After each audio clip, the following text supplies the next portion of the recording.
មេស្រឡាក់ខ្យល់បក់មកប៉ះកាយអង្គុយក្បែរបឹងនាពេលល្ងាចស្ងប់ស្ងាត់ទឹកថ្លាដូចជាកញ្ចក់ឆ្លុះរូបយើងឃើញភ្នែកអ្នកសម្លឹងមកកាន់រូបខ្ញុំបេងដូងផ្ដើមលោតញាប់ខុសធម្មតាកើភ្នែកអ្នកប្រាំរឿងរ៉ាវក្នុងចិត្តពេលនេះគឺជាខណៈដែលខ្ញុំរងចាំត្រូវបញ្ចេញអារម្មណ៍ដែលលាក់ទុំមកយូរផ្ដើមស្នេហ៍ក្បែរមិនដល់ធំល្វឹងល្វើយ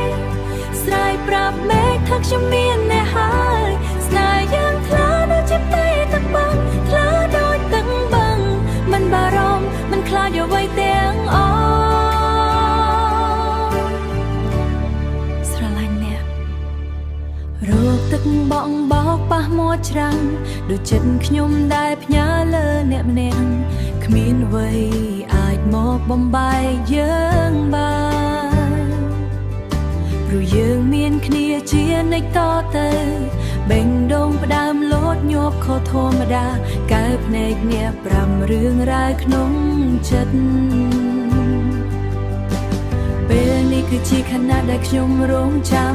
ត្រូវបញ្ចេញអារម្មណ៍ដែលលាក់ទុំមកយូរផ្ដើមស្នេហ៍ក្បែរមុនដល់ធំល្វឹងល្វើយ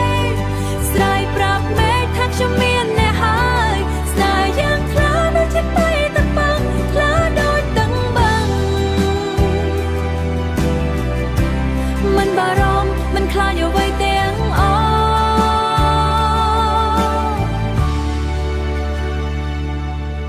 ់មើលទៅក្នុងទឹកបឹងនេះចោឃើញតែរូបយើងឈប់បាយគ្នា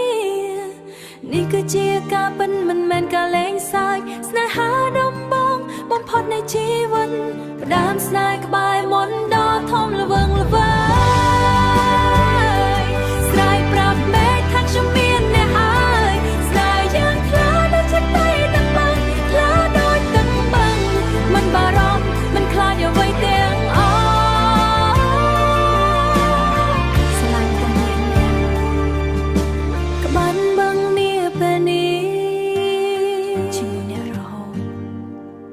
ស្នេហ៍យើងចាំផ្ដើមនៅទីនេះអូទីនេះហើយ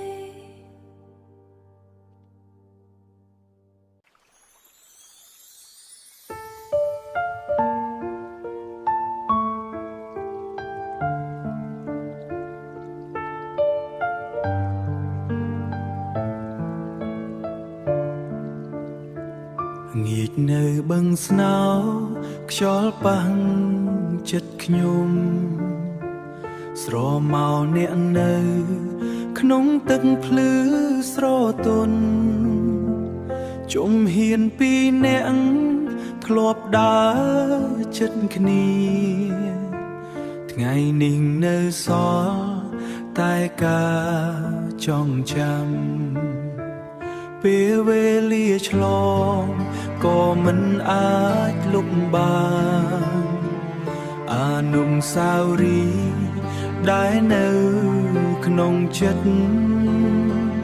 អនុស្សាវរីយ៍ដែលនៅក្នុងចិត្តបឹងស្នោនៅស្ងប់តែចិត្តខ្ញុំមិនស្ងប់រលកបេះដូងបោកបង់មិនឈប់បើអ្នកនៅឆ្ងាយក៏ខ្ញុំនៅតែនឹកសំឡេងខ្យល់ប្រាប់សំឡេងខ្យល់ប្រាប់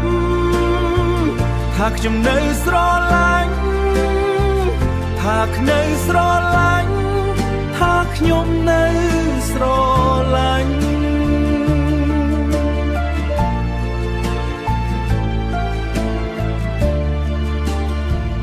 ពន្លឺភ្នំពេញឆ្លុះលើទឹកបឹងបង្កើតរូបអ្នកនៅក្នុងចិត្តខ្ញុំកន្លែងចាំងចាស់យើងធ្លាប់សន្យាឥឡូវសល់តែខ្យល់នាំអារម្មណ៍បើថ្ងៃណាមួយអ្នកត្រឡប់វិញខ្ញុំនឹងនៅទីនេះ មិនទៅណាបឹងស្នោនឹងលឺសំលេងស្នេហាដែលខ្ញុំរក្សាសម្រាប់និតនេបឹងស្នោនៅស្ងប់តែចិត្តខ្ញុំមិនស្ងប់រលកបេះដូងបោកបង់មិនឈប់